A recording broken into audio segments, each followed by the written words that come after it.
Platform adalah fondasi yang akan menjadi acuan sebuah program. Program tanpa platform maka akan menjadi rapuh karena tidak bisa bersinergi dengan lainnya. Dalam bernegara, platform ini disebut Grand Plan. Misalnya, zaman Pak Harto dulu ada Repelita, rencana pembangunan 5 tahun. Dari Repelita 1 sampai Repelita 6, sambung menyambung selama 30 tahun. Itu contoh platform. Kalau infrastruktur itu bukan platform, itu program. Infrastruktur itu bagian dari platform. Itu seharusnya. Atau kita beri contoh platform Amerika yang foreign policy-nya tidak pernah berubah sejak tahun 1940-an. Kennan Policy, sebuah kebijakan Menteri Luar Negeri Amerika atau State Secretary-nya yang bernama George F. Kennan, mengatakan bahwa penduduk Amerika adalah 5,6% penduduk dunia pada saat itu tahun 40-an. Dan sampai saat ini juga 5,6% kira-kira penduduk Amerika. Dan pada saat itu, mereka ingin menguasai atau sudah menguasai 54% kekayaan dunia. Ini kata-kata penting dari Kennan. We want to keep it that way forever.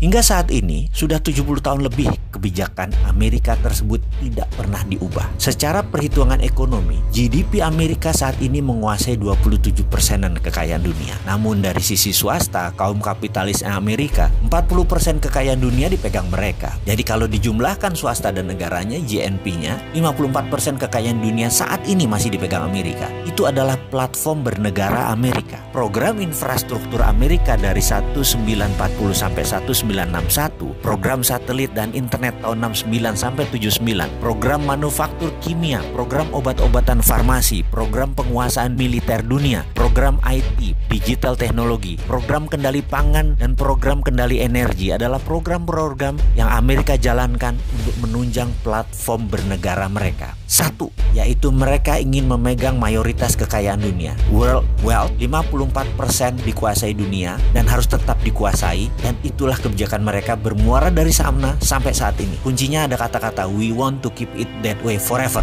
tersebut. Apa yang bisa Indonesia ambil contoh? Bagaimana kalau Indonesia membuat platform, misalnya 10% pertumbuhan GDP nasional atau GDP per kapitanya menjadi $10.000 per kapita dalam 10 tahun. Indonesia tahun 2030 menjadi negara nomor 5 terkaya di dunia. Dengan platform itu, dengan GBHN tersebut, maka program dan SDM-nya harus disiapkan ke arah sana. Dengan platform seperti itu, Indonesia harus menyiapkan SDM, para menteri dan pejabat sebagai operator penggeraknya adalah harus orang-orang pilihan dan orang-orang kompeten. Terkadang saya batin, mungkinkah jabatan kementerian dan jabatan posisi strategis lembaga negara diisi oleh para politikus yang hanya bagi-bagi kekuasaan konsolidasi? Bisakah dengan cara itu mendapatkan 10% pertumbuhan per tahun? Bisakah dalam 10 tahun GDP per kapitanya jadi 10.000? Rasanya sulit ya. Bener ya? Kalau tim bola kita analogikan untuk mempersiapkan pertumbuhan 10%. Mana Lionel Messi-nya? Mana Suarez-nya? Mana kipernya? De Gea-nya mana? Masa diisi politikus sih? Apalagi diisi oleh mereka yang akan menari untuk menjadi pemimpin 2004. Pasti nggak kerja. Ini saran loh. Kalau kita ingin 10% growth pertumbuhan dan GDP per kapitanya 10.000,